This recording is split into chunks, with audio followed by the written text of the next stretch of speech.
Bonjour, je m'appelle Luc Trudeau. Je suis interniste à l'Hôpital général juif de Montréal et au cours de ma pratique, j'ai développé une expertise en diabète.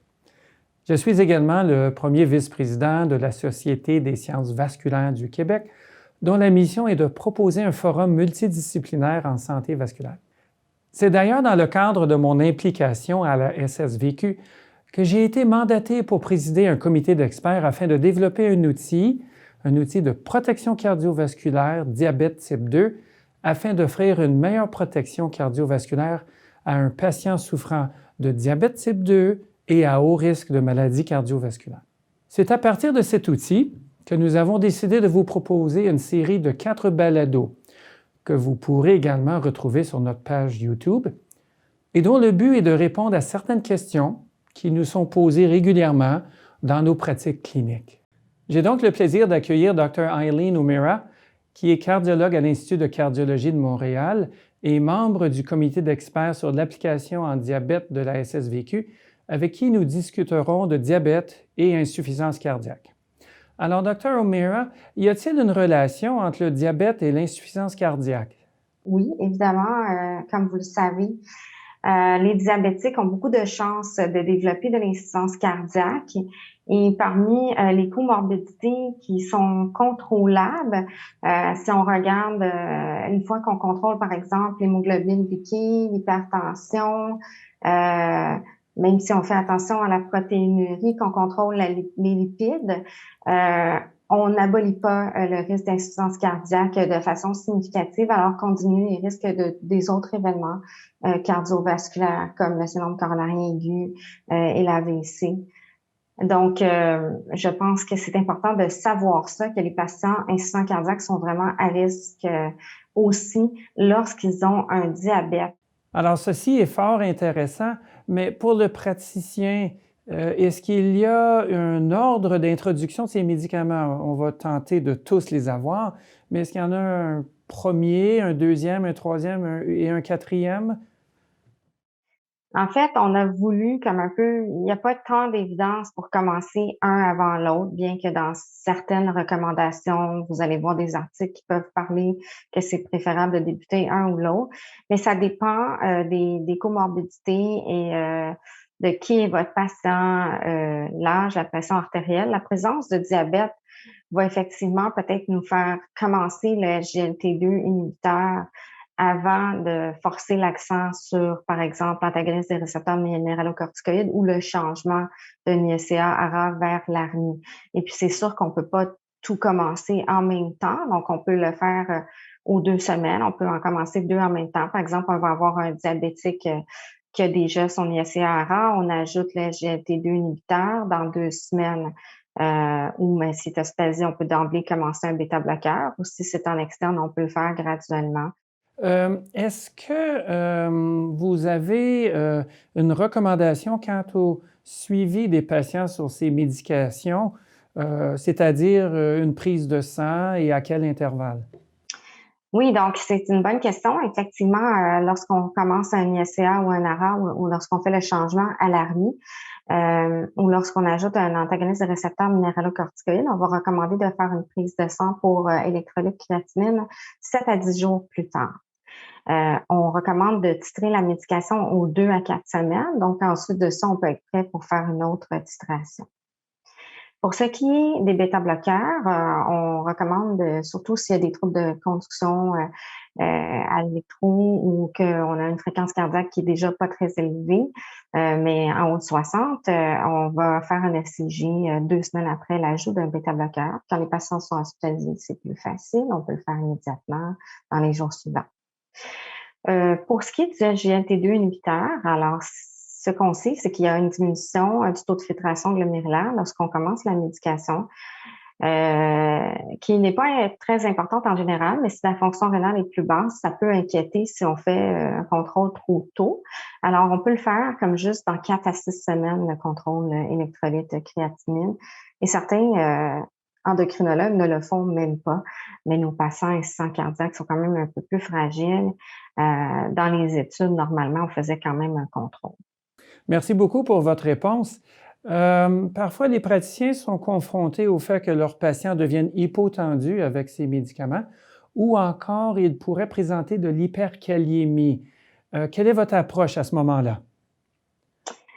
Euh, Dans les études, on demandait en général d'avoir une pression à 100 avant de commencer, par exemple, l'ARNI ou le SGLT2 inhibiteur. On peut retenir 95 ou 100. C'est sûr que en fraction d'éjection abaissée en insuffisance cardiaque, avec toute la médication, on a souvent des pressions qui sont à 90, 95. L'important, c'est que le patient n'est pas symptomatique, n'est pas à risque de chute, n'est pas très orthostatique ou hypothymique. Donc, ça va être plus ceux-là, les patients à qui faire attention. Et à ce moment-là, vous seriez mieux d'aller vers un GLT2 inhibiteur en premier que de faire le switch à l'ARNI, qui est un peu plus hypotenseur, mais avec un suivi aux 2 à 4 semaines, lorsqu'on fait la titration de l'ARNI, normalement, on peut réajuster, on a plusieurs doses possibles. Pour ce qui est de l'hyperkaliémie, ben, c'est pas une inquiétude avec le GLT2 inhibiteur ou le bêta-bloqueur, mais ça peut être une inquiétude avec l'antagoniste des récepteurs minéralocorticoïdes, ISCA, ARA ou ARNI. Alors, c'est surtout pour les patients qui ont une insuffisance rénale avec un DFJ plus près de 30 ou qui ont déjà un bêta-bloqueur qui sont diabétiques. On a montré que ceux-là sont plus à risque de faire des hypercalémies avec l'antagoniste des récepteurs minéralocorticoïdes. Maintenant, si vous avez un potassium qui est à 4,5 et qui passe à 5, ben, il faut pas faire une dépression. On peut peut-être faire un contrôle et faire des conseils sur la diète un peu moins riche en potassium. Et on a des documents dans les cliniques d'insuffisance cardiaque là-dessus. Et avec Google, maintenant, vous pouvez dire aux patients, regardez ce qui contient trop de potassium. Il faudrait éviter ou diminuer les quantités. C'est très intéressant, merci beaucoup. Est-ce qu'il y a lieu de répéter l'échographie cardiaque une fois que le patient a un traitement stable? Oui, donc si on revient à l'algorithme, et ça a été repris dans la nouvelle figure centrale des lignes directrices publiées en avril 2021 sur le traitement de l'insuffisance cardiaque avec fraction d'éjection à 40 et moins. Donc, une fois qu'on a titré nos 4 médications de base, on peut regarder aussi selon les populations si on veut ajouter l'ivabradine en rythme sinusal avec une fréquence cardiaque à plus de 70 malgré une dose de bêta-bloqueur optimale. S'il y a une hospitalisation récente malgré un excellent traitement médical avec les 4 médicaments, on peut considérer ajouter le vericiguat qui est un stimulateur de la guanylyl-cyclase, donc qui agit sur le GMP cyclique, qui est un vasodilatateur, qui a un intérêt là, qui s'est été démontré en 2020 dans l'étude de Victoria. Donc, vericiguat pour les patients de race noire qui ont déjà un bon traitement médical et qui sont encore symptomatiques de leur insuffisance cardiaque ou ceux qui sont incapables de tolérer ISCA, ARA ou ARNI, souvent pour des raisons de fonction rénale. On peut considérer la combinaison qui existe depuis de nombreuses années, hydralazine avec un nitrate à longue action. Et pour un patient en fibrillation auriculaire avec un contrôle de fréquence cardiaque suboptimal, qui a des symptômes malgré un traitement médical des 4 agents maximal, mais on peut considérer la digitale. Et là, on dit de titrer aux 2 à 4 semaines pour la dose maximale tolérée sur 3 à 6 mois. Et là, après 3 à 6 mois, on fait un contrôle de la fraction d'éjection, des symptômes et une évaluation clinique pour voir si notre patient a des signes et symptômes d'insuffisance cardiaque et si la fraction d'éjection demeure à 35 et moins, en classe fonctionnelle 1 à 4, on pourrait considérer une thérapie de resynchronisation pour les gens à QRS large et un défibrillateur pour les gens, donc fraction d'éjection 35 et moins, classe fonctionnelle 1 à 4. Alors, c'est très bon là, comme réponse, mais disons que moi, je suis un médecin de première ligne et après les 4 médicaments de base, j'ai un peu de misère à m'y retrouver. Quand est-ce qu'on réfère à un spécialiste en insuffisance cardiaque? Bien, excellent. Je suis tout à fait d'accord que lorsqu'on commence à penser à des thérapies auxquelles on n'est pas habitué, et on devrait s'habituer, tout le monde, aux 4 thérapies de base. Mais effectivement, si vous, ça vous dit rien, le vericiguat, l'ivabradine, et que là, vous voyez que votre patient demeure avec pas mal de symptômes, bien, vous le référez en cardiologie. Si la fraction d'éjection de contrôle est en 35 et moins, malgré que votre patient a peu de symptômes ou pas de symptômes, référer parce que là, vous allez avoir un avis d'expert à savoir si on devrait aller plus loin, si on devrait essayer d'autres thérapies. Au Québec, on a la chance d'avoir beaucoup de cliniques d'insuffisance cardiaque.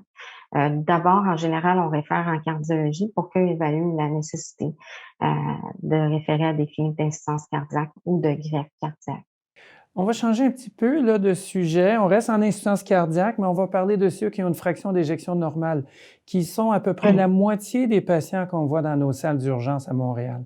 Est-ce qu'il y a quelque chose de nouveau? Est-ce qu'il y a de l'aide pour ces patients-là? Oui, donc je vous ai parlé des SGLT2 inhibiteurs. Les études vont sortir très bientôt pour ça, puis on a de l'espoir avec ces médicaments-là pour eux. Maintenant, pour les fractions d'éjection préservées, on sait qu'on a beaucoup de comorbidités et qu'il faut regarder les causes. Ça peut être l'arythmie qui est mal contrôlée, comme la fibrillation auriculaire. Ça peut être une maladie valvulaire, des sténoses aortiques qui sont modérées, combinées avec un peu d'insuffisance mitrale, un peu d'insuffisance tricuspidienne, un peu d'arythmie, et un ventricule un peu raide, donc une dysfonction diastolique. Tout ça va faire que notre patient va présenter de l'insuffisance cardiaque. On se rend compte aussi que dans l'insuffisance cardiaque à fraction d'éjection préservée, on a beaucoup de maladies coronariennes ou de maladies microvasculaires sous-jacentes. Ça peut être le cas des diabétiques, par exemple. On peut avoir des hypertensions mal contrôlées. Une cardiopathie hypertensive est très fréquente pour les étiologies de l'insuffisance cardiaque. Je peux ajouter qu'on ne devrait pas appeler une sténose aortique sévère insuffisance cardiaque à fraction d'éjection préservée, bien que c'est vrai au total. Ça, c'est une insuffisance cardiaque causée par la maladie valvulaire. Donc, la fraction d'éjection est très souvent normale, au moins au début, mais qu'elle peut se détériorer rapidement, par exemple dans le cas d'une sténose aortique sévère. Merci encore. J'ai une dernière question avant de vous laisser partir. Est-ce que le diabète par soi-même peut causer une cardiomyopathie? Il y a des gens qui ont débattu ça, mais évidemment, la notion de cardiopathie diabétique existe et de mon côté, je pense que c'est vrai. Il y a des études animales et il y a beaucoup de choses chez l'humain. On s'aperçoit que les biomarqueurs, que le métabolisme n'est pas le même chez les diabétiques que chez les non-diabétiques qui vont présenter de l'insuffisance cardiaque. On s'aperçoit aussi que certains médicaments pourraient être plus bénéfiques chez les diabétiques avec une fraction d'éjection préservée, comme par exemple les antagonistes de récepteurs minéralocorticoïdes. Donc, la cardiopathie diabétique, oui, à mon sens, ça existe et il y a beaucoup de maladies microvasculaires probablement là-dedans aussi. Docteur O'Meara, merci beaucoup pour ces réponses, ces éclaircissements. Merci beaucoup de nous mettre à jour sur les dernières recommandations des lignes directrices canadiennes. Et je vous remercie pour votre temps. Passez une belle journée. Merci beaucoup, Dr. Trudeau, de m'avoir invité. Et je pense que c'est très, très important que les gens qui traitent les patients en première ligne soient à l'affût d'insuffisance cardiaque et puissent bien les traiter, connaître surtout la base là, au niveau du dépistage et des traitements. Merci infiniment. Alors voilà, nous espérons que cette discussion vous a plu et surtout qu'elle vous aidera dans la prise de décision dans votre pratique clinique. Merci.